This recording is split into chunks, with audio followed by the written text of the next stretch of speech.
Welcome to 22 for this Friday, the 23rd of July, 2021. Hi, I'm your host, Gregory T. Roberts. I'd like to welcome and thank you for listening to the program. Some of you are watching the program, and if you would like to watch the program, you can watch the program on WVS 103.7 or M106 Facebook pages.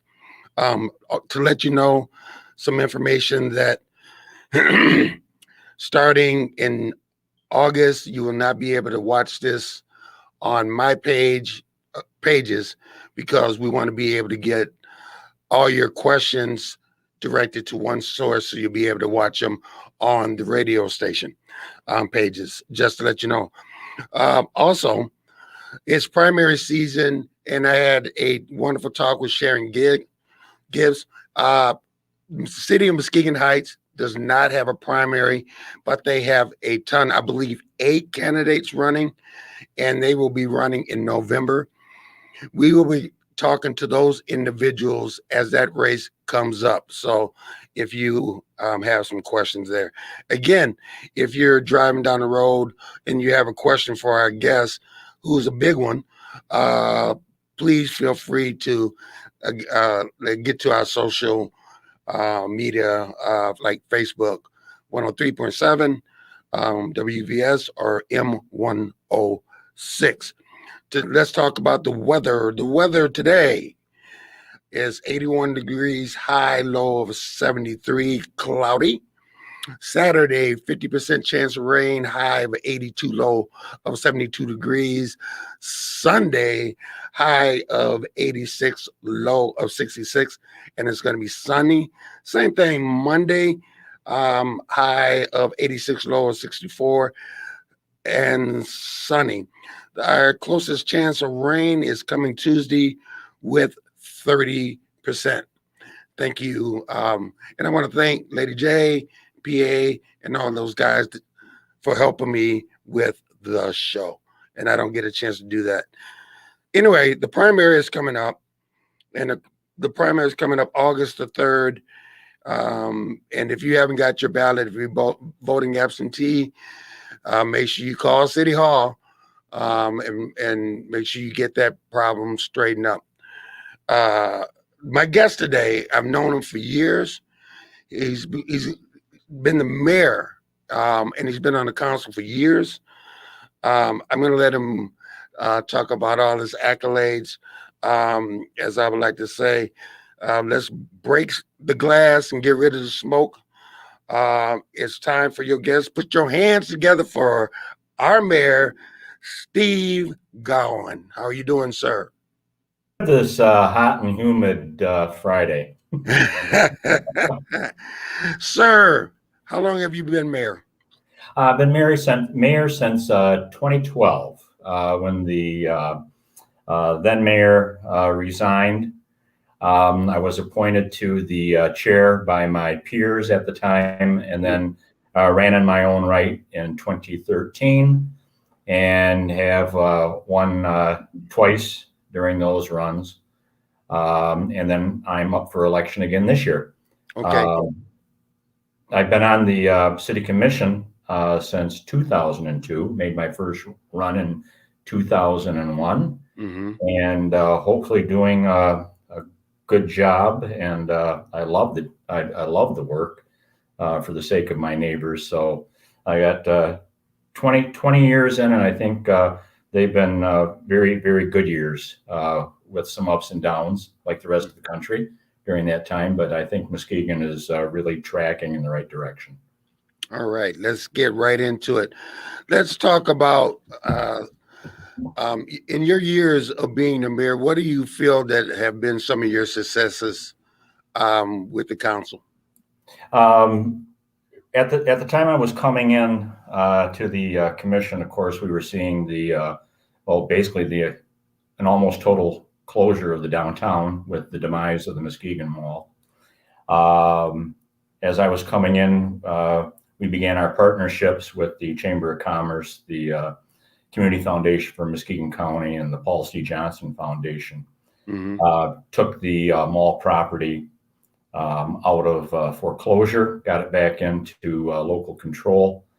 And we've been seeing the fruits of that work ever since with the city's restoration of Western Avenue and the tributary streets along there, and working hard to do an incremental but strong redevelopment of residential and commercial returning there, and seeing that type of investment having a spillover effect into our neighborhoods and even into our fellow communities. It's essential that in a metropolitan area, you have a strong, desirable downtown or commercial district. And I think that we've seen many of the benefits of that, not just in the city of Muskegon, but greater Muskegon and countywide. With so much stuff going on, where do you see the city of Muskegon heading in the next 5 years? I think that we will continue to see the growth, not just in the downtown area, but in some of, we're also starting to put a focus into seeing what we can do for our other smaller, I call them, heritage business districts, whether that's in, along Getty Street,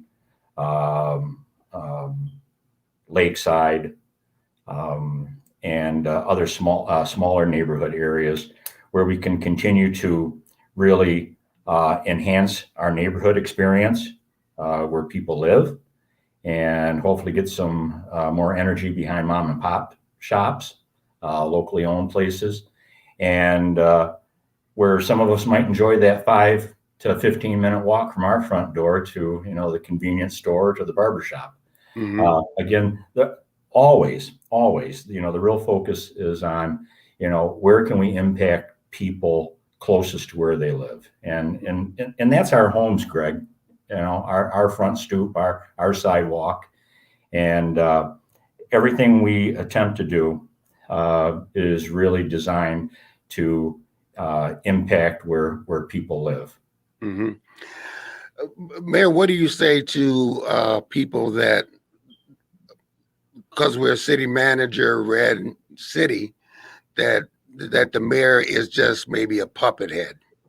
Not a puppet head. I have a vote, but I am one of 7, and I don't have any more power or authority than any other commissioner. I may act as the face of the city more often because of, that's how mayors are perceived. But I have no further power or authority than any of my fellow commissioners, and the majority vote rules. And I'm not always on the side of the majority, but that's fine. As long as that we, keep civil and doing the work we need to do to the benefit of all of us neighbors in Muskegon. Okay.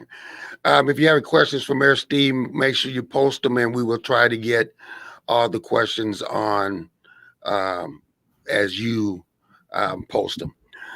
Mayor, what do you say to people that the politicians only come around every 4 years or 6 years or 2 years when they're running for election, and you never see them? That may be the case, I think, and not always. I can't say that, in general about all politicians, whether it's at the national or the state or the county level. But here in the city of Muskegon, I think for the most part, we're all available. Through all 4 years, I run into people from every neighborhood in the city of Muskegon, and I stop by and spend time in, living rooms and on people's front yards. We're a small enough town where we have those family and friendship ties where I'm never at a loss to have people put the touch on me, to get in touch with me, to have coffee or breakfast. And I know that that's a narrative, and I think it's really born out of maybe some larger governmental type units, whether it's Fed or the state. But I think at the Muskegon level, we're very accessible, and we're engaged in many other things besides just sitting at City Hall, whether that's, being good members of our neighborhood associations or other volunteer groups that we may be involved in. But I'm never at a loss for running into any of my neighbors from any of the neighborhoods in the city of Muskegon. And people call me and reach out all the time. and email you like I did. Yeah. So people have me on their text and apologize that it's 11 o'clock at night, but we keep the communications going as best we can. Okay. Some people that are running are saying that the city needs to be more transparent.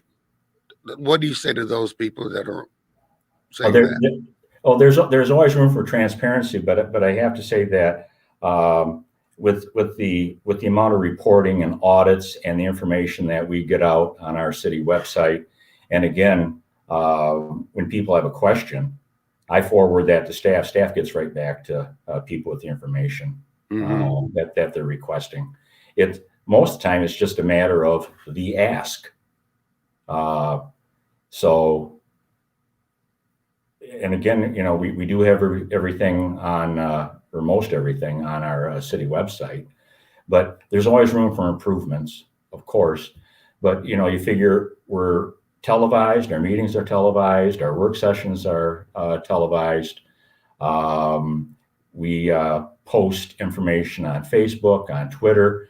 We're expanding our reach for communications through a new platform through this company called Bang the Gavel, which you put a question in there and it is immediately sent to the most appropriate staff member to follow up on. So that it's really a matter of dialogue and not trying to chase down, what people may or may not mean.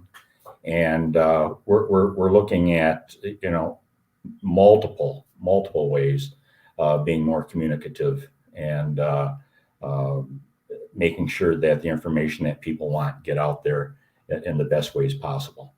We were talking before the show about a little bit about leisure, about youth. I feel it's important that the city gets more involved in our youth with a leisure service department. What is your take on that?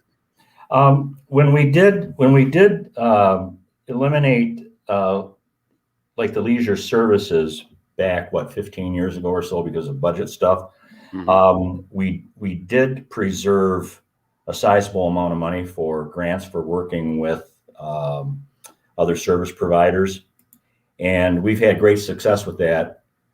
And as a matter of fact, in the ensuing years after leisure services was eliminated, we saw through our partnerships and our seed grants or our contracts with, let's say, the Y and now the Y and the Boys and Girls Club, that we have a wider and a far reach than we ever did before.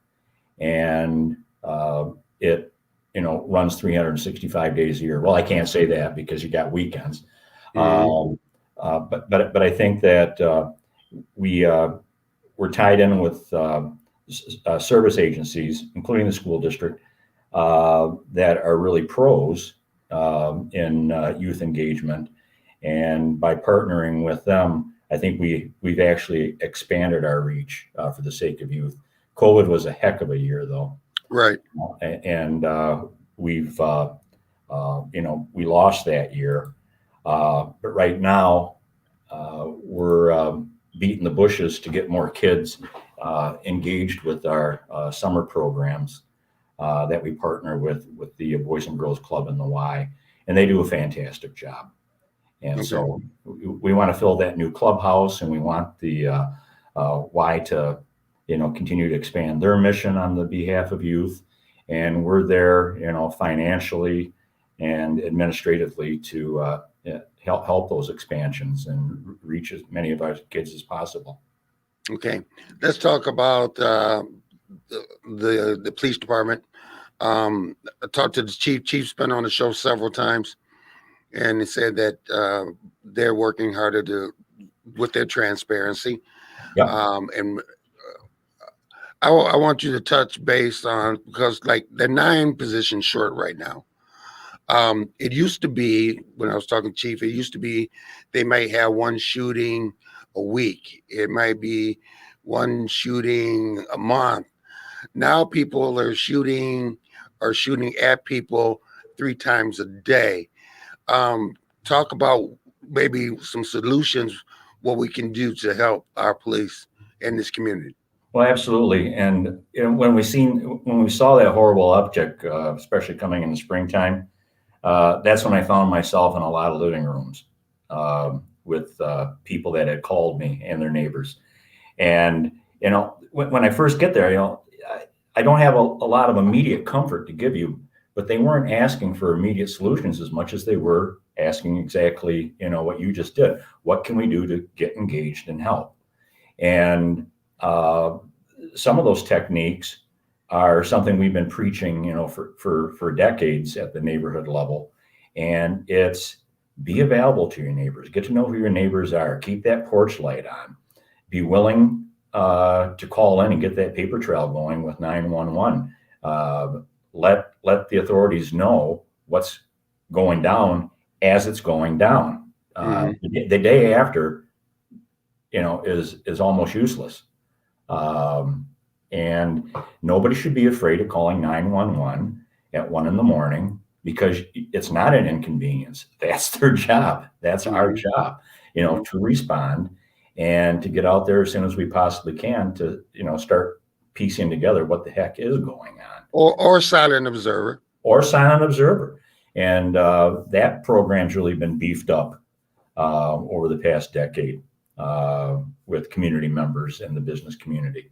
So that engagement of being the eyes and the ears for all of us, when you figure that, at our full complement of police officers, you might be around 87 or so, but there's 38,000 of us.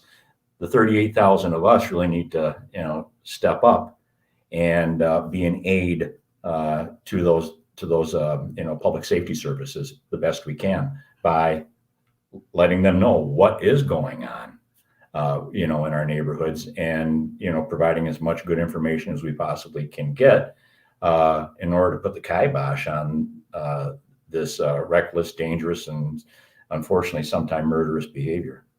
Well, you hear a lot of people say about defunding the police, taking those funds to applying it to youth, and first of all, we're always going to need a police department.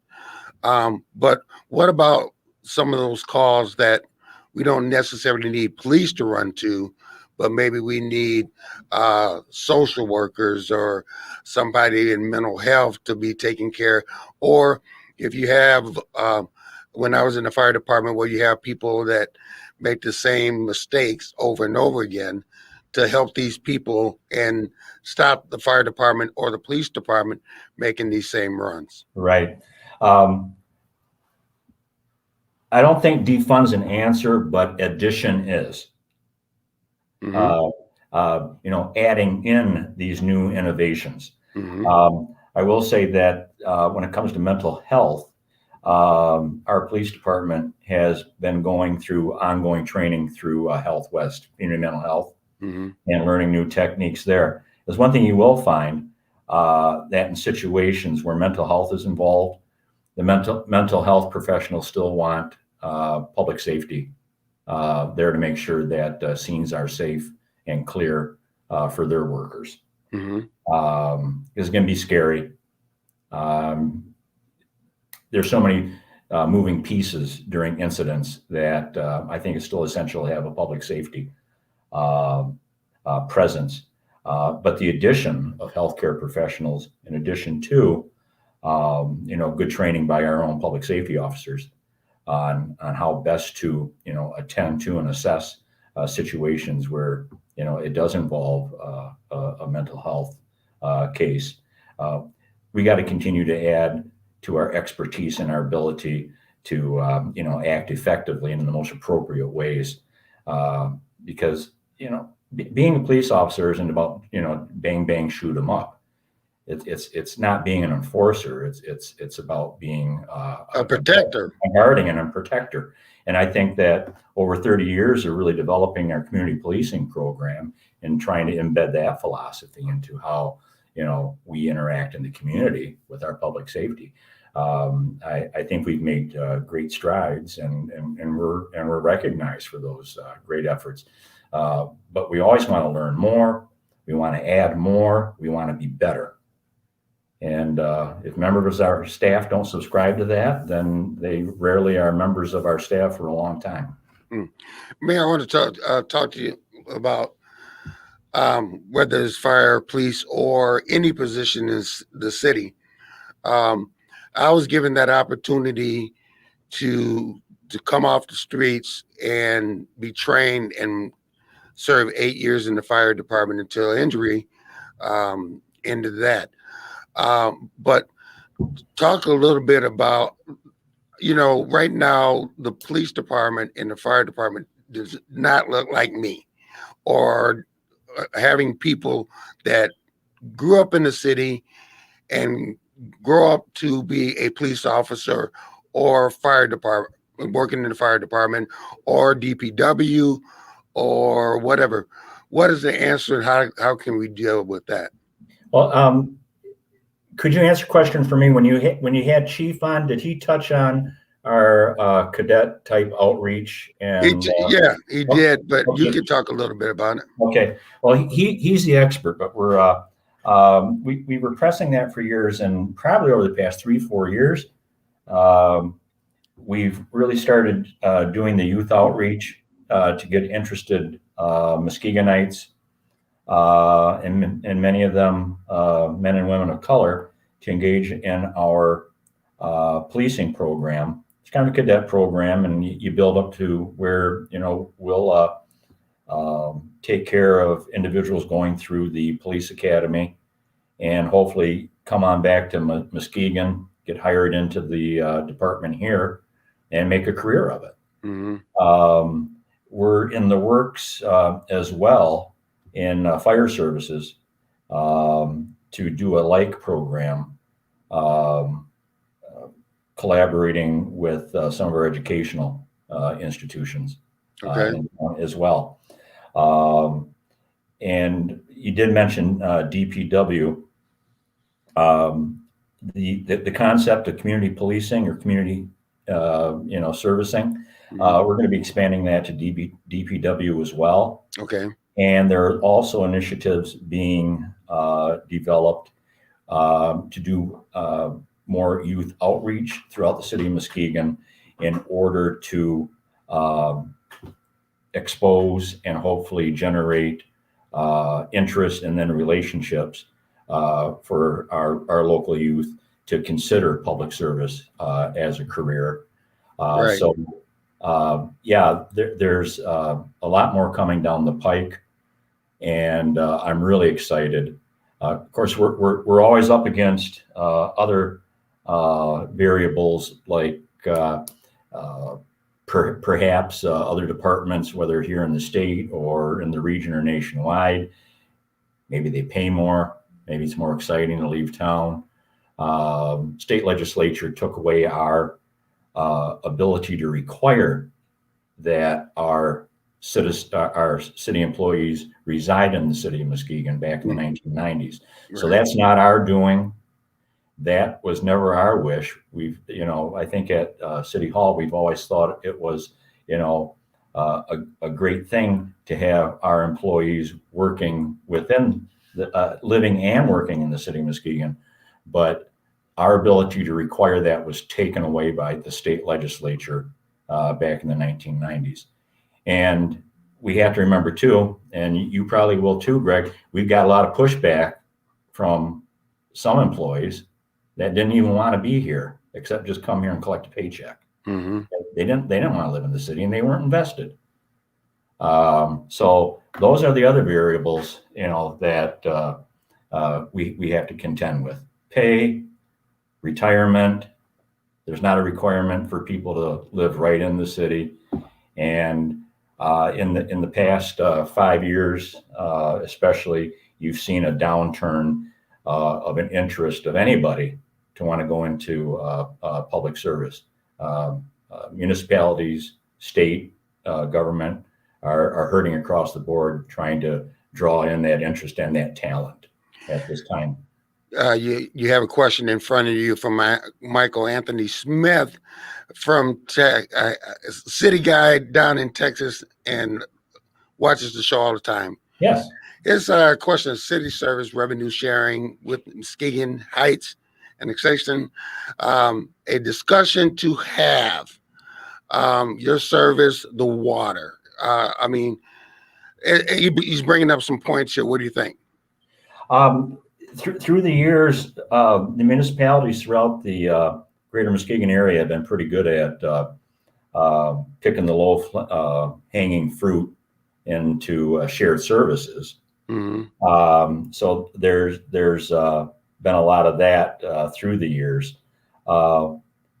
Total consolidation of municipal governance and whatnot would be a hard thing because of people's own territoriality, but also because of state law and how that makes it hard for some of those efforts. We've been in ongoing talks through the years with many of our sister communities on, best practices and how we can share. We've been very open in some of our suggestions in the past, but it also takes a willing partner on the part of the other municipalities. But we always look for ways where we can be there for each other, whether it's mutual aid, mutual response for police and fire, and we always look at how we can benefit each other so that we can keep the cost down for the sake of our citizens. Now I got to get you to switch your hat on because I got to talk about the fire department. Sure. The numbers used to be like 45, 47. I don't know where the numbers are now. Plus, we ran into a situation where we were borrowing trucks, and I want to thank the township and Elgiston for that. But what happened and why are numbers down and why are we driving other people's trucks? Well, we're no longer driving people's trucks. That was a perfect storm of everything seemed to want to break at the same time. So we're back up to snuff and we have, a new reserve unit. We've also had a presentation where we're working through the final numbers for additional upgrades and improvements at Central Fire. Perhaps a replacement for the Marquette station and getting 2 new engines in the pipeline so that we can have them on board in the next 24 months. Our Deputy Director of Fire Services has been doing a bang-up job of, assessing the needs and getting our training back up where it needs to be, getting our new hires on and through training. And yeah, I don't have the absolute numbers right now, but it's a lot more favorable than it has been in the past 36 months. I think I know you guys have to negotiate through contract, but their pay is dismal. And what you end up having is somebody coming here, receiving training, and then go finding a different job somewhere else with better pay. Yeah. How do we keep them here? Yeah. How we're keeping them here is that we're doing a lot of homework right now, how we can better our ability to, compete through all of our public safety units. One of the big things that we contend with is some years back we went to defined contribution 401k. Mm-hmm. So a lot of times if people are jumping, they're jumping because they're going to departments that have the traditional defined benefit or pension program. And that's another thing that we're contending with, but more and more municipalities and governmental units, including the one I used to work for, the state of Michigan, back in the 90s went to 401ks just because of the extreme expense of pension programs. Mm-hmm. which are causing a lot of municipalities, especially smaller ones, or no, even the huge cities, to flounder because of the massive amount of retirement obligations they have for that, and OPEB, the medical. Mm-hmm. And sometimes they're just it's hard not having enough taxpayers around to carry that load for the sake of our retirees. We're in pretty good shape. We manage our money well, and we'll take care of our retirees. And in the meantime, help our newer folks to manage the best they can with the 401k program. But that's a killer. And a lot of times, like I said, you'll have people jump to counties or municipalities that still have the traditional pension. Mm-hmm. That seems to be the biggest impetus. What do you say to, and you hear this a lot, you hear that although you can see different with what's the development downtown, Mm-hmm. but that people say that the city is more west concerned, instead of the east side of the city is more concerned what happens on the west side of the city. Well, I've never been more concerned about either side of the city except all the city myself. Mm-hmm. And I can say that through our delivery of services, whether it's been keeping the infrastructure going and new water lines, sewer lines, the new street lights, we've been equitable and focused equally on all of our neighborhoods, whether it's east or west. I know there's some perceptions with folks saying, oh, there's so much emphasis on downtown. Well, I think you had to have so much emphasis on downtown because we didn't have one when I first got on. And through our economic studies and reports that have come in, and we usually have an annual economic forecast brought to us during a chamber breakfast, and economists, coming in from universities and whatnot, that have shown that by paying attention to reestablishing a vibrant commercial or downtown area, that has paid off in many ways in revitalizing the near neighborhoods, which sometimes were some of the hardest pressed, be it Mm-hmm. Nelson, be it McLaughlin, Angel, Jackson Hill. And at the same time, we've been trying to grow our efforts into building value and building wealth in neighborhoods through our housing programs. In Nelson, we're expanding that out to the east and continuing to really focus on revitalization of the neighborhoods for that personal wealth building, which we've seen is working. People that, in the 1980s bought a house for, $30,000 in Nelson, it was still worth $30,000 during the downturn in 2008.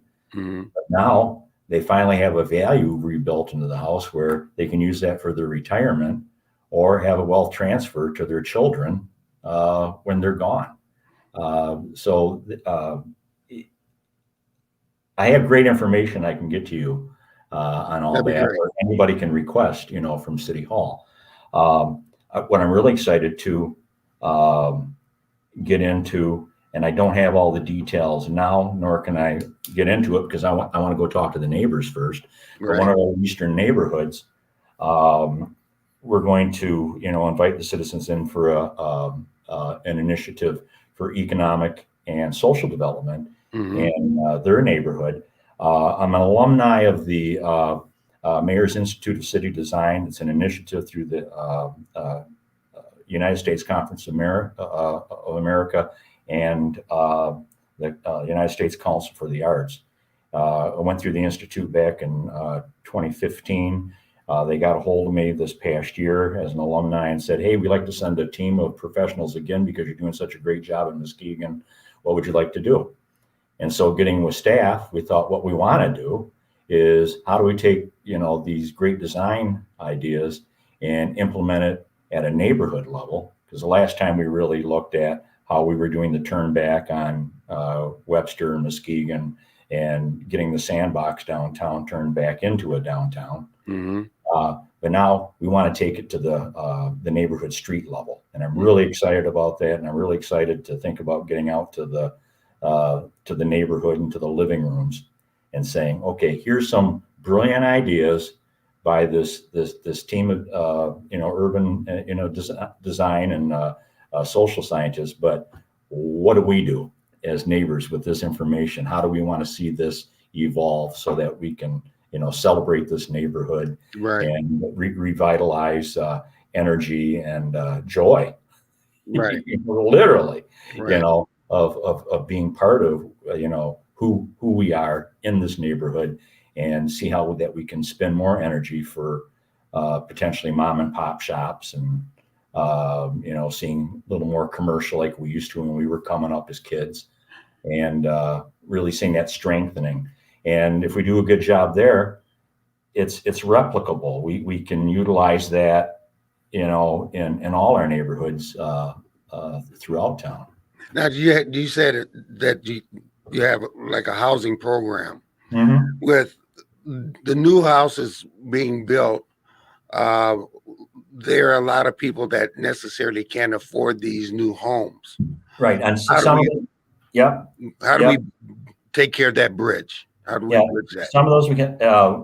It's multi-pronged ideas. I would really recommend. Matter of fact, I'll send it out to you Mm-hmm. at the station.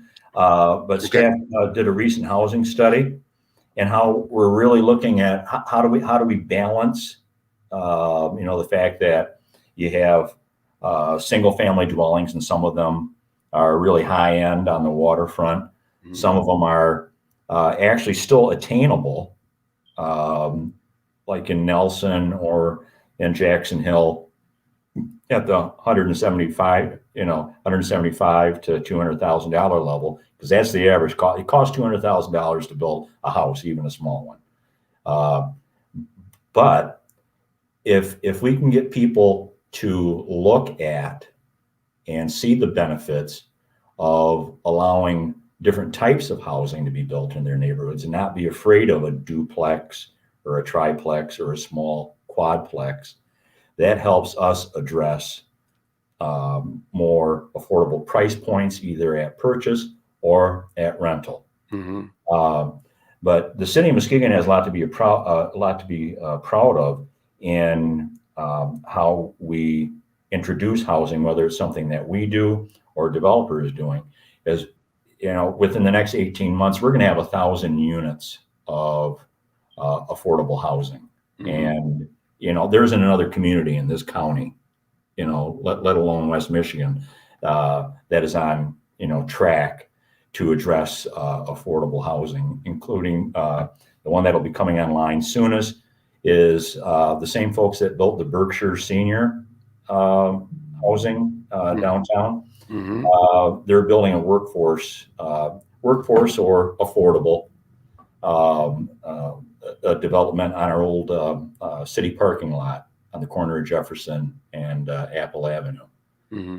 So we're encouraging developers, when they come in, to look at all the necessary price points, but most importantly at affordability and attainability. Mm-hmm. So there has to be room for all of us. Mm-hmm. Us, retirees that don't have as much income as we used to, or amen, brother. I can appreciate that. Yeah, or those or that couple, both of them working, full-time jobs at lower wages and trying to raise their kids, sometimes without benefits, and trying to find a clean, decent, safe place to live. And that's really what we're focusing on. Right. So we covered housing. We now there's been a couple snafus that I want to talk to you about. And again, my thing is that these questions that I'm asking go to the incumbent. It's not just blast the mayor or the incumbents or anyone that comes on, but we do have to ask the question, 7 questions on record.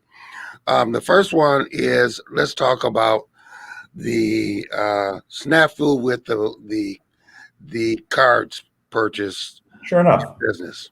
Maybe can you educate us on that, and why wasn't there an audit about that situation? Well, it was audited by our auditors. Okay. All right. The state treasurer's office said that the snafu or the mistake did not rise to the level of any investigation by the state of Michigan. Okay. But I tell you what I learned is don't do business over email.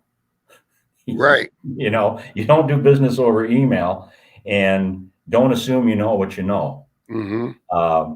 Because the mistake was made. Obviously, the intent I don't think was a mistake, and the result was not a mistake either.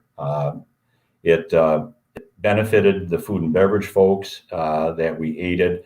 However, it should have come, at a meeting and immediately put the economic development funds into the appropriate spot, which was done, but after the fact. Mm-hmm. But it served a great purpose in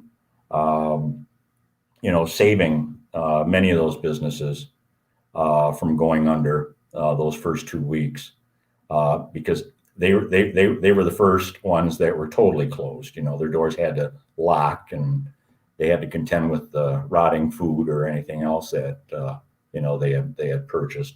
And many of them are here today to show the success of that effort.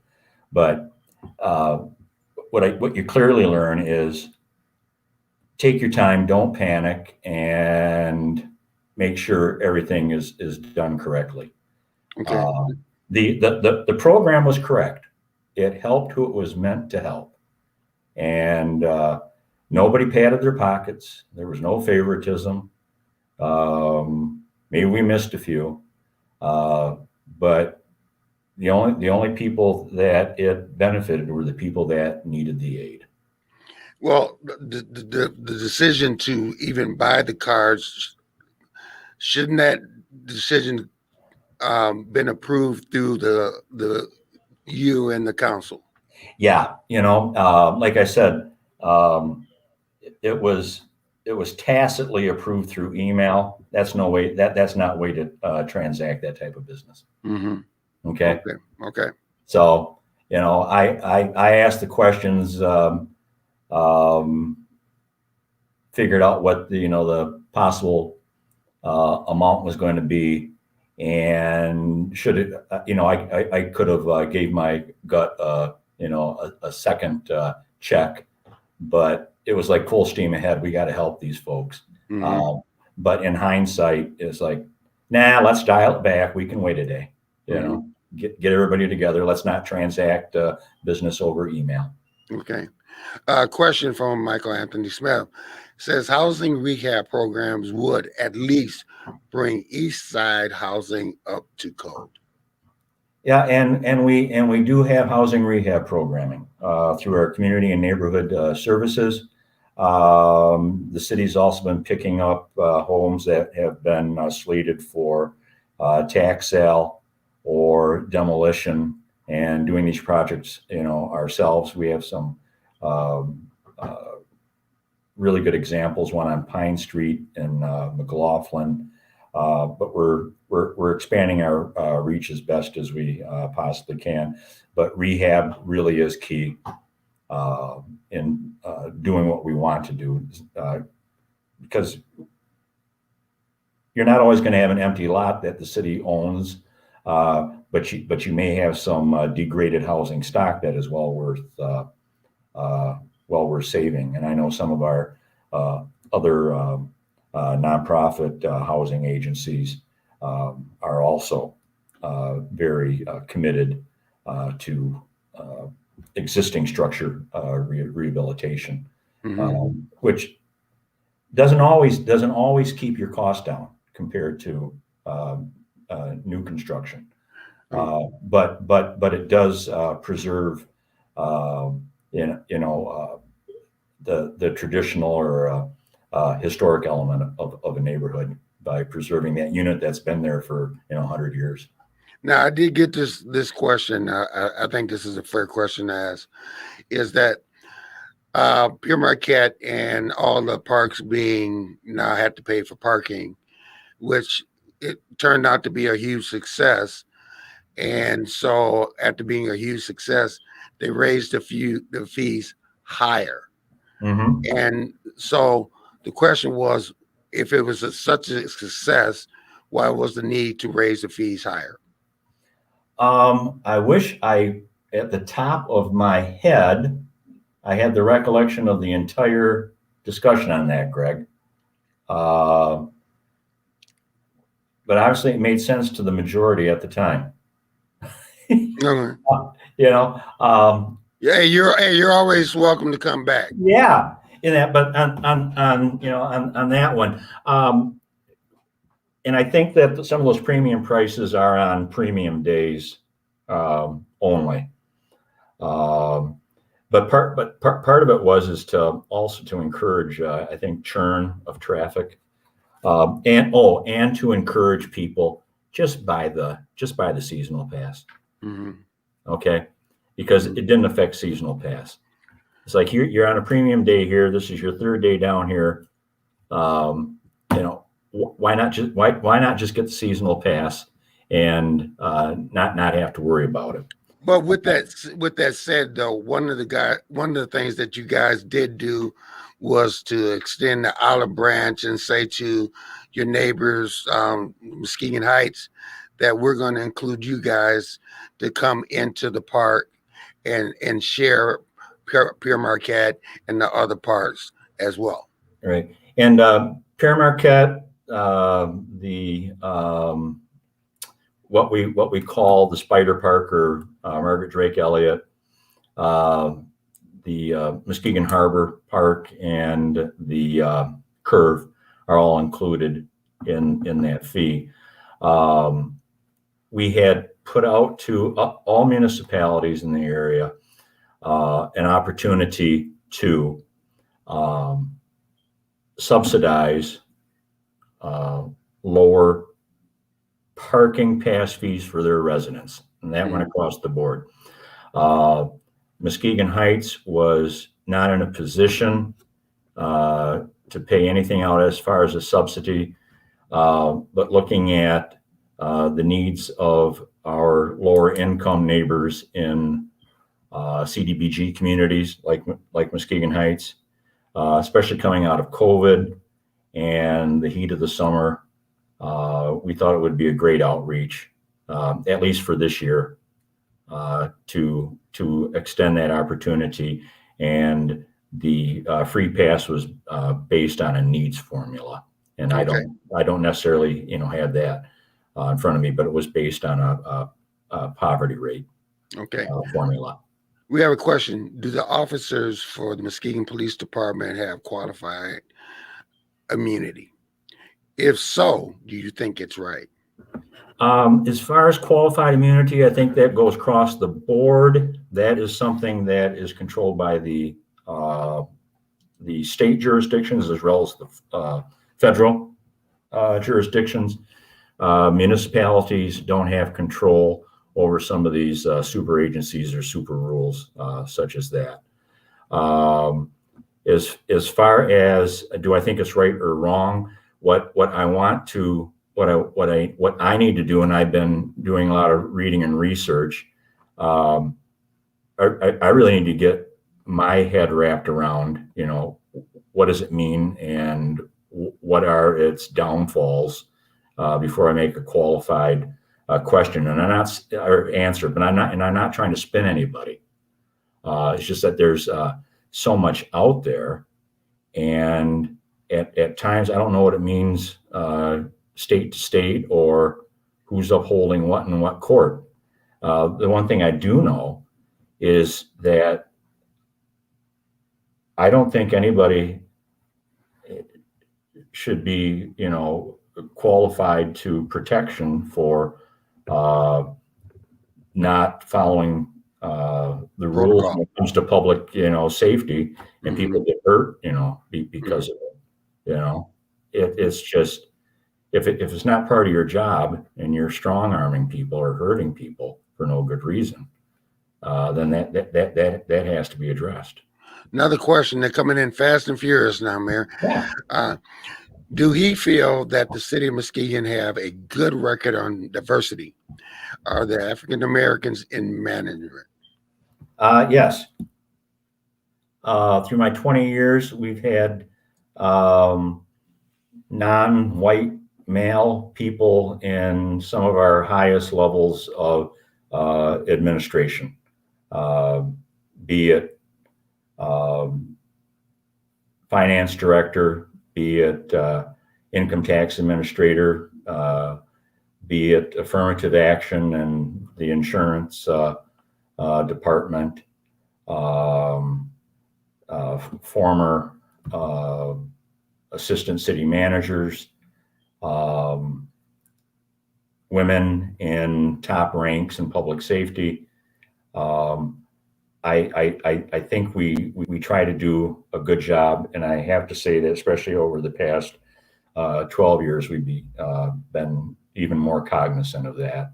Again, a lot of times it's like drawing people in who are interested in public service, and how do we compete? How do we compete with other municipalities or the private sector on drawing in that talent? Now, I do know for a fact that you guys spend a lot of time at recruiting fairs trying to recruit minorities into the city. Yes, we do. All right, so we're getting almost close. You see, time is just flying. So I want to talk about in these last 7 minutes your accomplishments. Why should the city of Muskegon people continue having you as mayor?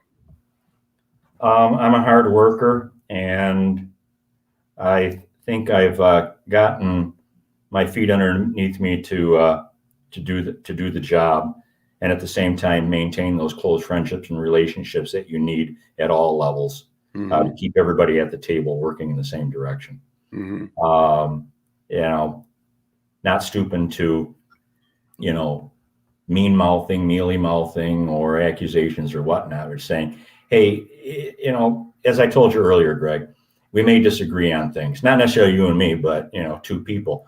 But what's important is that we walk hand in hand together in the same positive direction for the benefit of all of our neighbors. And not only have I been doing the work here in Muskegon for Muskegon, but I've been, advocating and taking Muskegon's case, further afield. I've been appointed to the Board of Trustees for the Michigan Municipal League, where we advocate for all municipalities. And one of our key themes, our mission right now, is building community wealth across all of Michigan. And it's really based on a lot of stuff that you and I are very familiar with as, engaged community members. Really building our partnerships to encourage lifelong learning, making sure that public health is being taken care of. And we've really seen the need for beefing that up over COVID. Celebrating and strengthening, getting people engaged in arts and culture, helping all we can to bring in the jobs and the training so people can find financial security, sustaining our natural resources and our human resource. One of the most important things, you, me, the people we love, and taking care of our infrastructure, which I think, we have a lot of 100, 125, 150-year-old infrastructure, but we've been, patching it together and keeping it running so that we got clean water, and the sewage runs the right way, out of town. In addition, I'm a member of the Urban Core Mayors Organization. I sit down on a regular basis with my counterparts through the other of the other urban cities, and again, really along with the Michigan Municipal League, fighting against that disinvestment in our cities. You know all about revenue sharing. Yeah. Well, we've been getting cheated, over the past decade or so. You and I, been sending money to Lansing, but we've been stiffed, probably right now around $26 million a year, Right. or $26 million up to this date Mm-hmm. for our essential services and addressing everything that we need to, for the sake of our community. So we're out there advocating for Muskegon and all the other cities throughout the state of Michigan. And most recently, we've drawn in members of the business community into our city business collaborative. And these businesses and major corporations are saying, you're right, we got to start putting our money where our mouth is.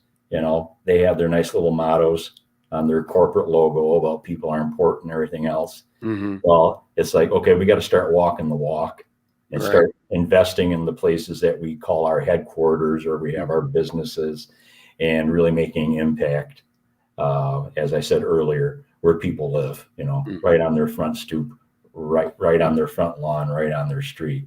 So busier than busy for, the sake of Muskegonites and for the sake of our fellow neighbors throughout the state of Michigan, trying to make a good impact. And most recently, I think we, with the American Recovery funds that are coming to the cities, counties, and other municipalities throughout the United States, that was the hard work of my fellow mayors and myself, along with the National League of Cities, Michigan Municipal League, United States Conference of Mayors, to really say a lot of the COVID money has gone out, but you forgot about the small cities, those under 250,000. Right. We need to close our gaps and make sure that we can continue on to preserve the services at the highest level possible for our neighbors. Mayor, can I? I'm gonna hold your feet to the fire. Can we hold your feet to the fire that you will look more into that qualified immunity? Yes, I've got that. I'm going to send you personally along the housing study video. Please. And the qualified immunity, that's where, you don't know what you don't know entirely. Mm-hmm. But the things that, come up because of the times we're living in and the tragedies that we've lived through, Mm-hmm. it's like, okay, what the heck does this mean? And how's it been used? And why is it?